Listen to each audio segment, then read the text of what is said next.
Well,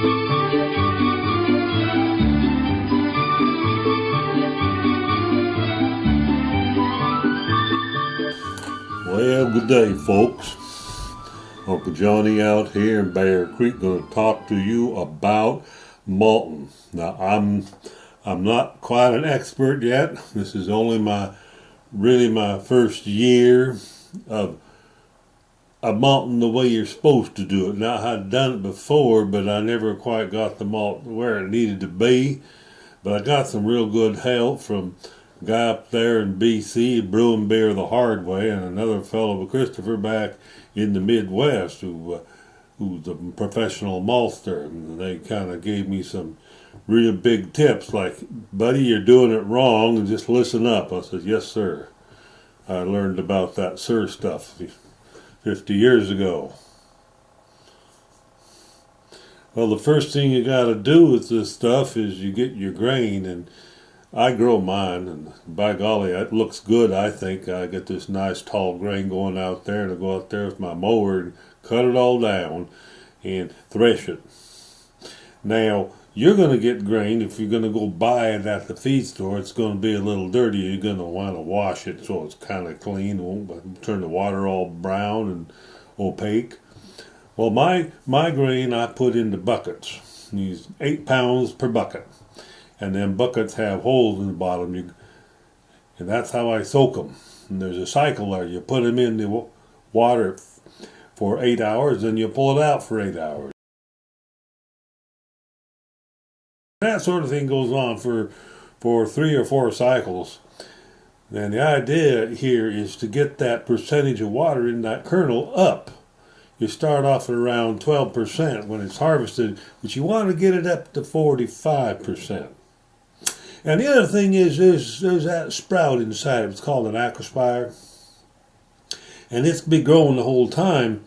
You don't want the thing to come out at the end like a leaf, but you do want it to get at least 3/4 the length of that kernel. So let's start. First we got to do is weigh this stuff. You got to turn on the scale. That's pretty important. And once it's there, then I take some grain and I dump it in there. Now this is the stuff that's going to go in a little capsule and in my malt, in the steep when I put it in the water. I got 12 grams there. I'm going to watch those same kernels the whole time through. It's been 8 hours there soaking in that steep. Now I'm just sort of drying these off a little bit.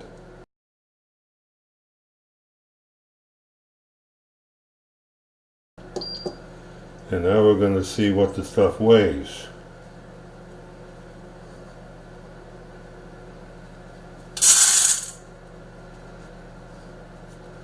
And by golly, we're up to 15. Now what's that going to be for a percentage? I'll go figure that out. Well, I ran it through the computer thingamajigger secret formula. It comes out 30%. So we've gone from 12% to 30%. Our target is 45% moisture in these kernels. So they'll be out for 8 hours, and I'll put them back in the water for 8. We're going to do this about 3 times, and by that time it'll be maybe even 4 to get it up to 45%. Now folks, this here is my malting chamber. It doubles as a grow chamber for my vegetables and flowers. But in here I can keep a pretty constant temperature, because I want to keep the temperature at about 55 degrees when I have my malt in there. So let's go inside and see what's cooking. Now you know them electronic gizmos that tell you the temperature, they're not always that accurate. So I keep a thermometer handy, a mercury thermometer, and by that I can tell what the real temperature is, and I can only sort of guesstimate. Now this grain here has been in there for 4 days.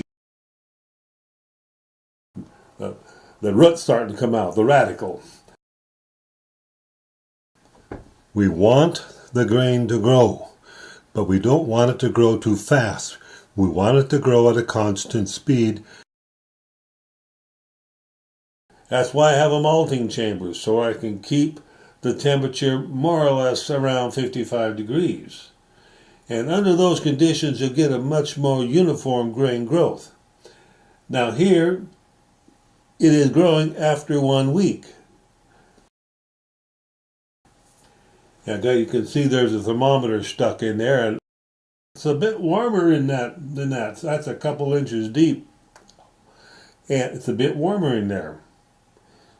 But it's not too warm because the stuff's growing, putting out heat. So I spray it with water and I mix it up with my hands to keep those rootlets separated. Now, folks, here we are just about ready. We know that aquaspired long enough. Now take a couple of those kernels in your fingers and squeeze them and twist them around to see if they make a paste. And if they do, then your carbohydrates are fully modified, and that's what you want. It's been now 180 hours since I began. And this stuff is ready to dry. I put it in the dehydrator. I'm going to take it down to about 20% moisture. It takes about 8 hours at 120 to 130 degrees. At that point, I'll raise the temperature up to 150 to 180. I may have to put it in the oven to finish it, to get the moisture down to a level to where I can store the product without having it go bad on me. And this is my basic malt. So folks, now you've seen how we're doing things here at Bear Creek. You know, by golly, you can always tell a Swede, but you can't tell him much. Go join him.